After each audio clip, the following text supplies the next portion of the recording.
Everyone, welcome to my channel economics and statistic. आज की video में हम शुरू करने वाले चैप्टर नंबर 11, जो माइक्रो इकोनॉमिक्स क्लास 11th का लास्ट चैप्टर है, price determination and simple applications. तो इसमें एक तरह से हम थोड़ा सप्लाई और डिमांड के बारे में पढ़ेंगे, थोड़ा रिपीटिशन भी है काफ़ी चीज़ें का, पर जो मेनली हम ये बताएंगे कि सप्लाई और डिमांड कैसे एक साथ चेंज हो सकते हैं या एक में चेंज आते हैं तो कैसे आते हैं, तो हम उस चीज़ के बारे में पढ़ेंगे। अब इंट्रोडक्शन में वही चीज़ बोली है कि डिमांड क्या बताती है कि कंज्यूमर क्या चाहता है, सप्लाई क्या बताती है कि सप्लायर यानी प्रोड्यूसर क्या बेचना चाहता है, और मार्केट इक्विलिब्रियम जो है क्या बताता है, डिमांड और सप्लाई का कनेक्शन, कि कैसे जो कंज्यूमर है और प्रोड्यूसर है वो इंटरेक्ट करते हैं मार्केट में। और इस चैप्टर में हम मार्केट इक्विलिब्रियम के बारे में ही स्टडी करेंगे कि मार्केट इक्विलिब्रियम कब अचीव कर पाएंगे हम। इक्विलिब्रियम में यानी कि दोनों सेम आ रहे हैं, मतलब कि डिमांड और सप्लाई एक पॉइंट पे आके सेम हो गए। अब इसको हम स्टडी करेंगे सबसे पहले परफेक्ट कंपटीशन के अंदर, जिसमें एक ही तरह की कमोडिटी बहुत सारे लोग बेच रहे हैं। तो परफेक्ट कंपटीशन जैसे प्राइस टेकर होती है, हमने पढ़ा पिछले में कि वो प्राइस टेकर होता है, क्योंकि मार्केट में एक प्राइस है और एक ही चीज़ को अगर मैं बेच रही हूँ द्वारा से तो उसी प्राइस पे बेच सकती हूँ, तो वो प्राइस टेकर है। तो परफेक्ट कंपटीशन के अंडर मार्केट इक्विलिब्रियम क्या होएगा कि जो भी मार्केट की डिमांड होएगी वो मार्केट के सप्लाई के इक्वल आ जाएगी। वही होगा इक्विलिब्रियम का मतलब ही यही होता है कि जब दो चीज़ें सेम हो जाए, जब तो चीज़ें सेम हो जाए तब इक्विलिब्रियम अचीव हो जाता है। तो वही बोल रहे हैं कि परफेक्ट कंपटीशन में कब होएगा, जब मार्केट की डिमांड और सप्लाई इक्वल आ जाए।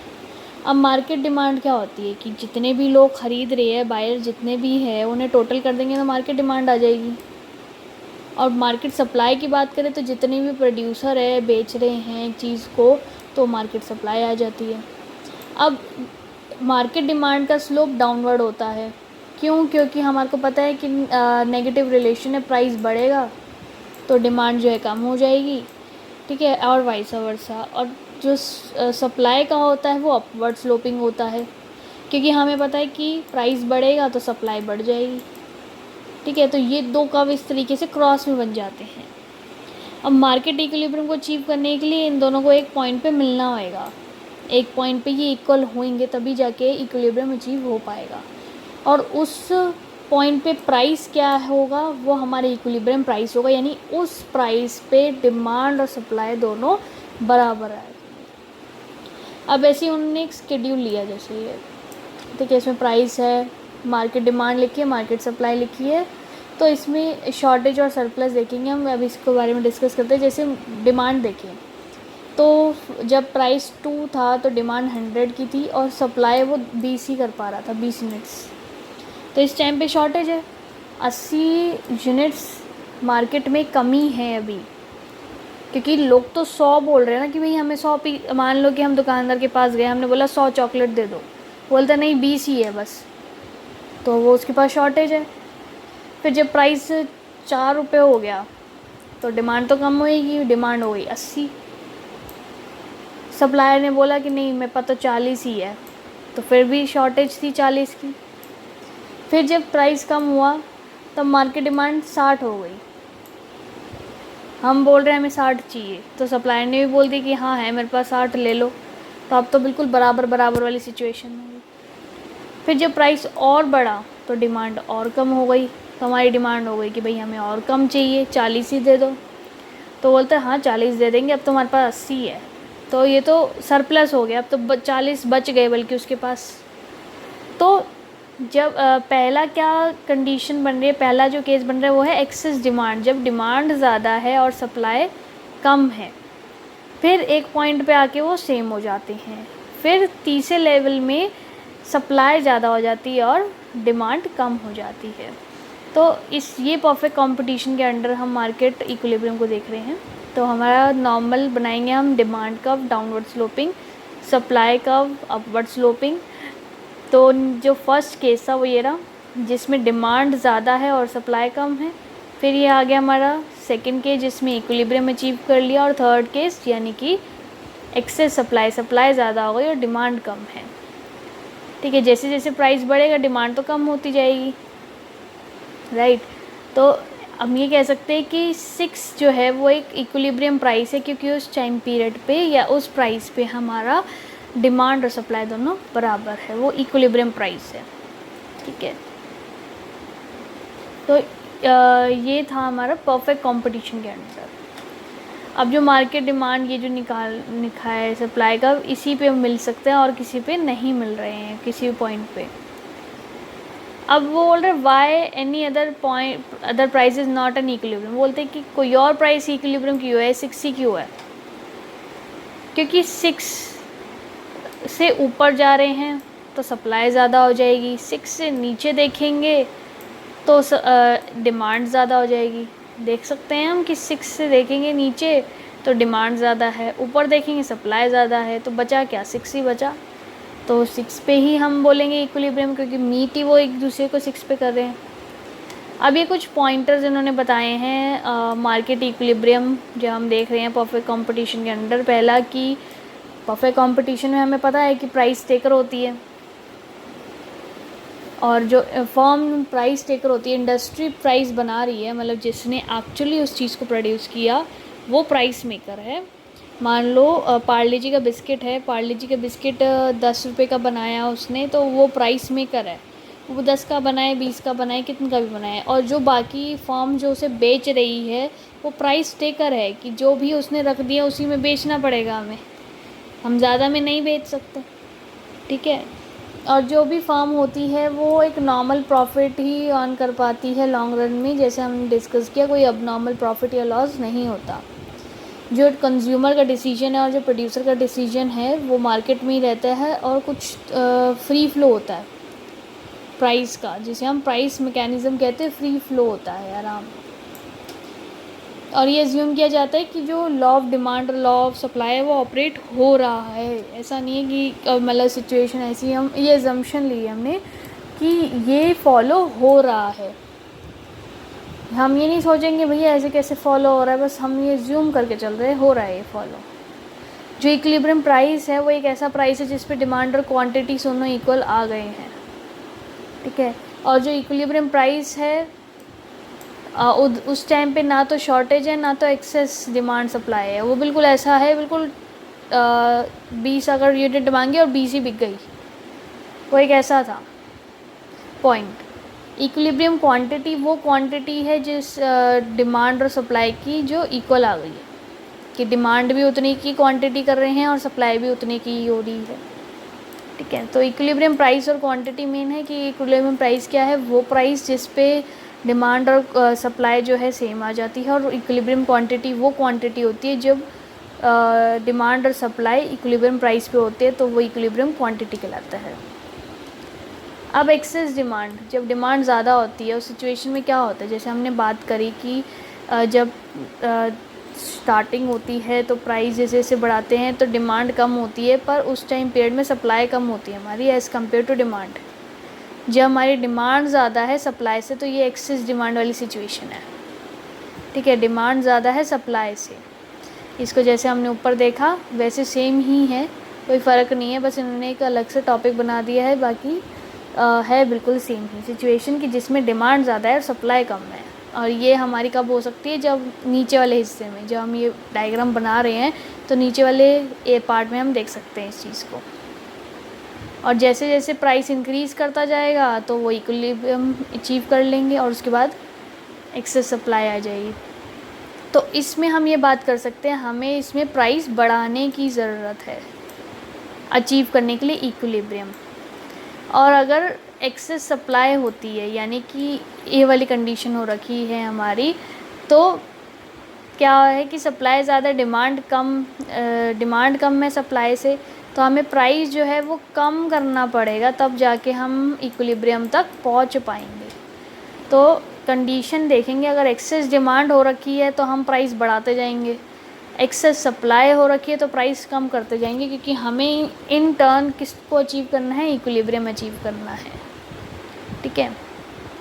फिर आता है हमारा वाइबल और non viable industry. Viable industry वो इंडस्ट्री होती है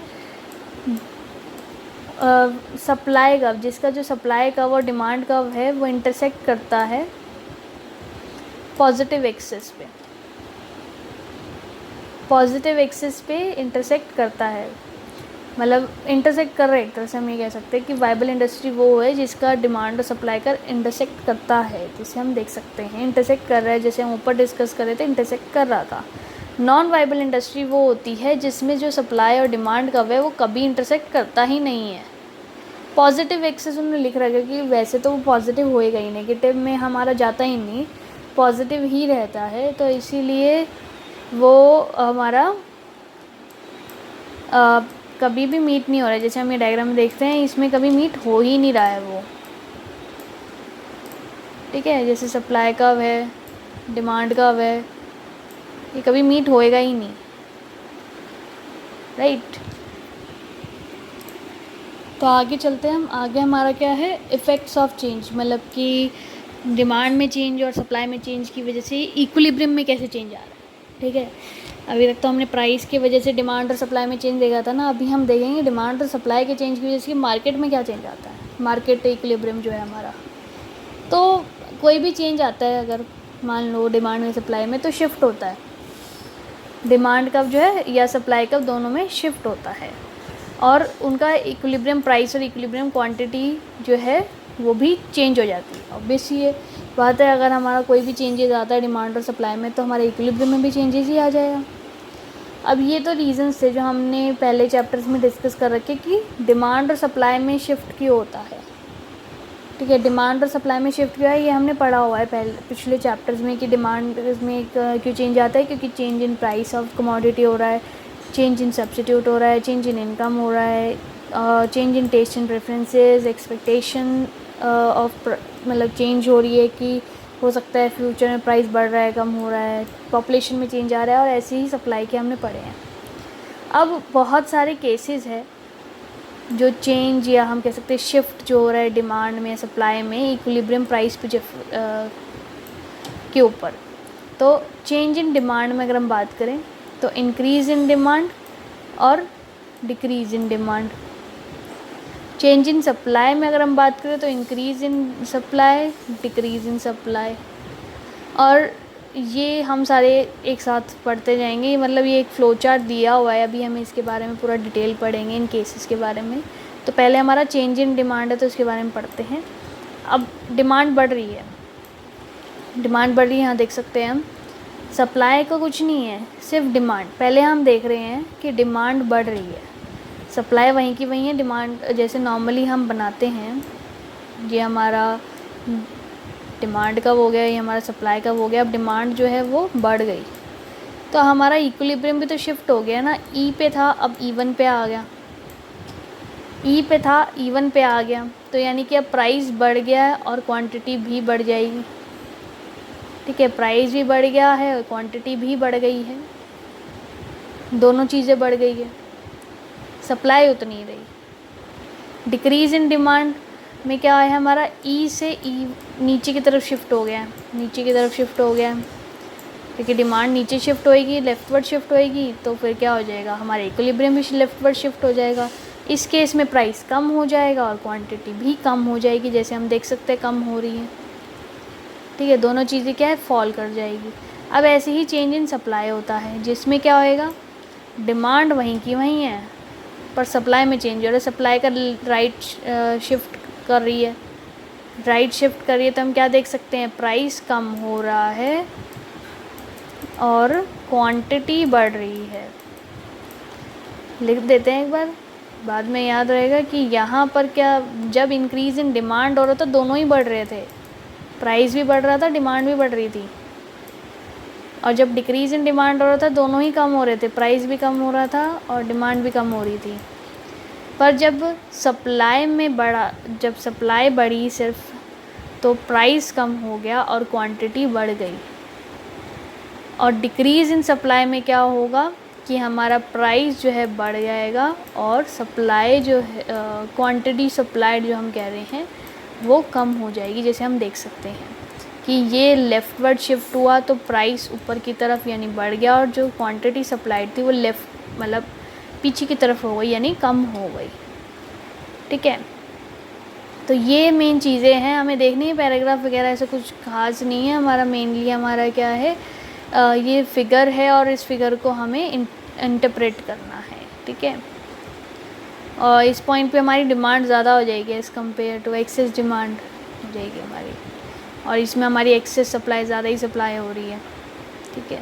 इस केस में हमारी एक्सेस डिमांड, तो हम ये कह सकते हैं जो हमारा इंक्रीज़ इन डिमांड है इसकी वजह से एक्सेस डिमांड होती है। मतलब ये कौन सी सिचुएशन करता है, जब डिमांड ज़्यादा हो रही है और हमारा और जो ये एक्सेस डिमांड की एक और सिचुएशन है जब सप्लाई कम हो रही है। सप्लाई कम है तब भी डिमांड ज़्यादा हो रही है। लॉजिकली देखें, जब डिमांड बढ़ेगी तब भी डिमांड ज़्यादा ही होगी, और जब सप्लाई कम हो रही है तब भी डिमांड ज़्यादा ही होगी उसके कंपैरिजन में। अब इंक्रीज इन सप्लाई, सप्लाई ज़्यादा हो जाएगी तो सप्लाई बढ़ ही रही है इंक्रीज इन सप्लाई की सिचुएशन में, और अगर डिमांड कम हो रही है तो सप्लाई ज़्यादा है, तो ये एक्सेस सप्लाई वाली सिचुएशन है। ठीक है। तो लॉजिकली देखें तो वही चीज़ है, कुछ नया नहीं है इसमें, वही हमारा है कि अगर बट ऑब्वियस ही बात है, डिमांड बढ़ेगी तो एक्सेस डिमांड हो सकती है, और अगर सप्लाई कम होएगी तब भी डिमांड ज़्यादा हो सकती है। ठीक है। अब जब दोनों चेंज हो रहे हैं उसके केसेस के बारे में बात करेंगे हम। दोनों चेंज हो रहे हैं, मतलब डिमांड भी चेंज हो रहा है, सप्लाई भी चेंज हो रहा है। पहला दोनों गिर गए, हमने पहला केस लिया कि दोनों डिक्रीज़ हो रहे हैं। ठीक है। पहला केस है कि दोनों जब डिक्रीज़ हो रहे हैं, तो ई तो एक पॉइंट है जब दोनों इक्वल थे, नॉर्मल वाला है हमारा। ठीक है। अब दोनों डिक्रीज़ हो रहे हैं यानी लेफ्टवर्ड शिफ्ट, सप्लाई का लेफ्टवर्ड शिफ्ट यहाँ होएगा, डिमांड का लेफ्टवर्ड शिफ्ट यहाँ होएगा। अब इंटरसेक्टिंग क्या हो गया,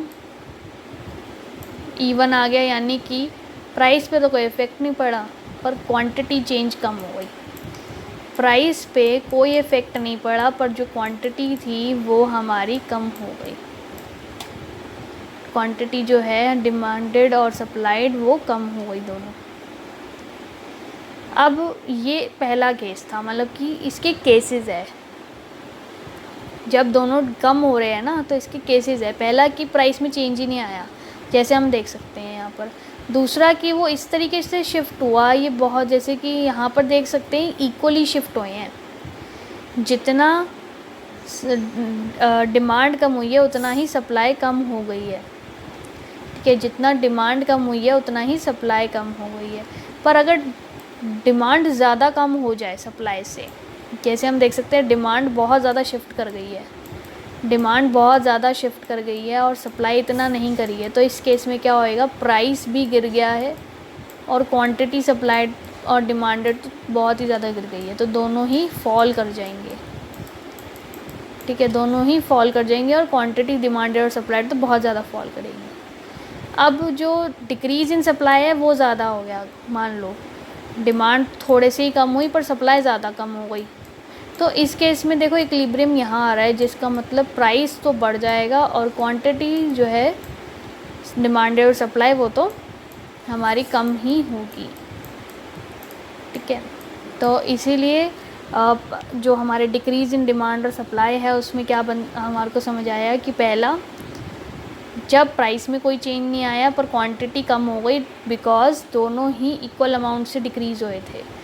पर जब डिमांड जो है वो ज़्यादा अमाउंट से डिक्रीज़ हो गई तो हमारा प्राइस भी गिर जाएगा, क्वांटिटी भी गिर जाएगी, और अगर सप्लाई ज़्यादा अमाउंट से डिक्रीज़ हो गई तो प्राइस बढ़ जाएगा और क्वांटिटी डिक्रीज़ हो जाएगी। ठीक है।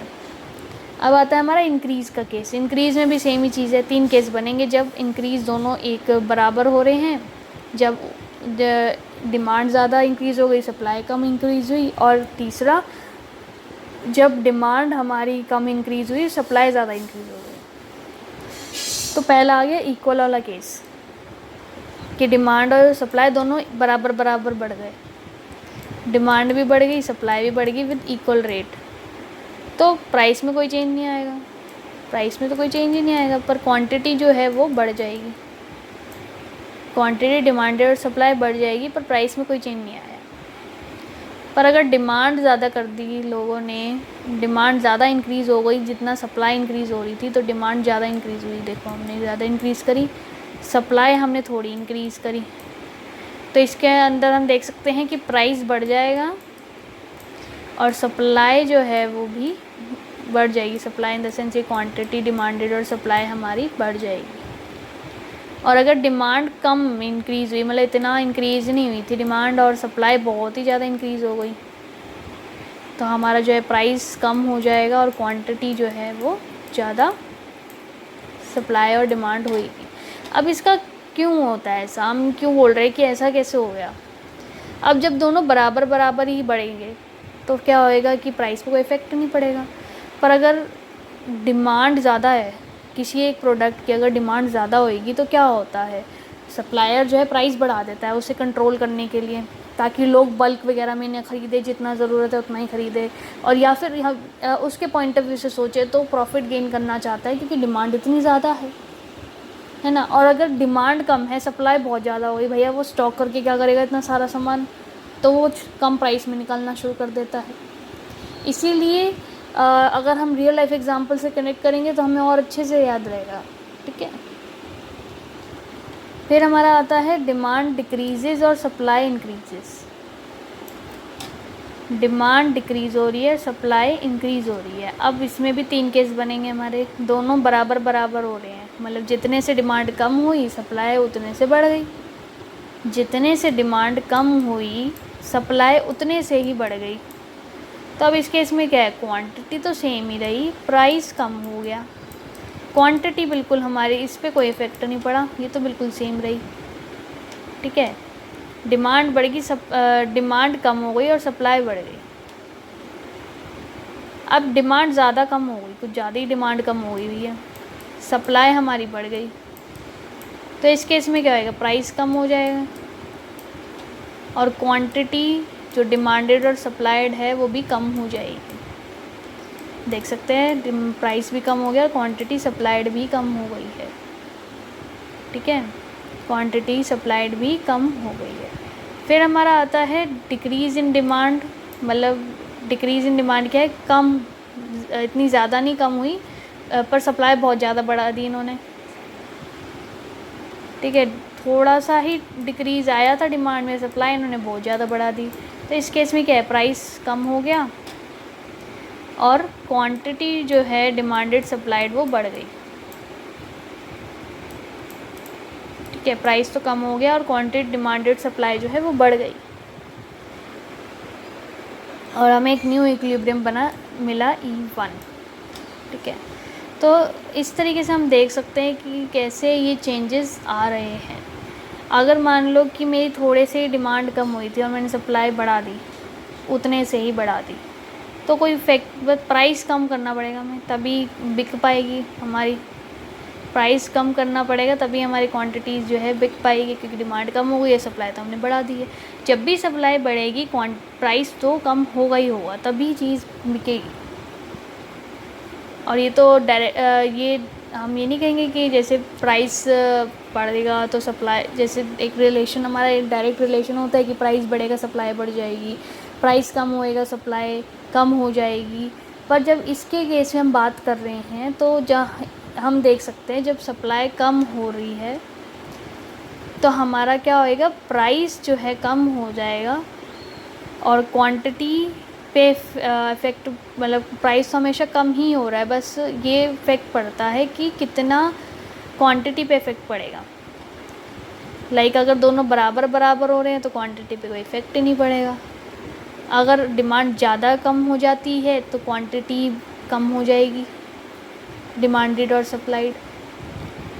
और अगर सप्लाई बहुत ज़्यादा कर दी हमने तब हमारी क्वांटिटी बढ़ जाएगी, डिमांडेड और सप्लाइड, ठीक है। इधर क्वांटिटी जो है वो दोनों ही है, डिमांडेड और सप्लाइड दोनों ही क्वांटिटी है बस, ठीक है। तो इन डेप्थ हम नहीं जाएंगे, मेनली ये है कि हमारा क्राइटेरिया देखना है हमें, जो जैसे एक बार अगर फिगर दिमाग में आ जाएगी तो हम बहुत आसानी से उस चीज़ को कर पाएंगे।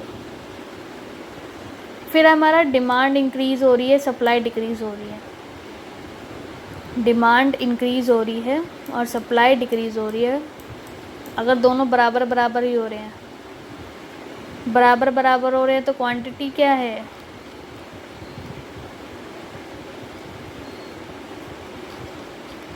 क्वांटिटी हमारी उतनी ही सप्लाई हो रही है, डिमांड और सप्लाई उतनी ही है, हमारी क्वांटिटी पे कोई इफ़ेक्ट नहीं पड़ेगा, पर प्राइस जो है हमारा बढ़ जाएगा। प्राइस बढ़ गया है इस केस में और क्वांटिटी क्या है उस पर कोई इफ़ेक्ट नहीं पड़ा।